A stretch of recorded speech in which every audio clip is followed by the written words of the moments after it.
I'm Danny at Classic Performance Products, and I have in front of us our upgrade for big brake kits to go to 14-inch discs in the front and a 13-inch rear disc.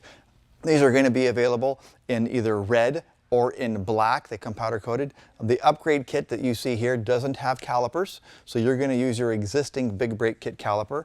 You pull off your rotors in the front, you pull off your 13s, you slap on the 14s, and then there's a new bridge and a new set of pads.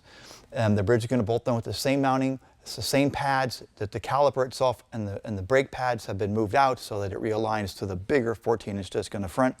Very similar to the rear.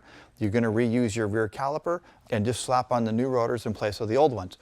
The good news to all of that is that you don't even have to bleed your brakes. You're simply going to remove the caliper off of the bridge on the front and the rear. The parking brake stays attached, the brake hose stays attached. Push the pistons back in like you would doing a normal brake job, and you're done. It's a really easy, straightforward installation.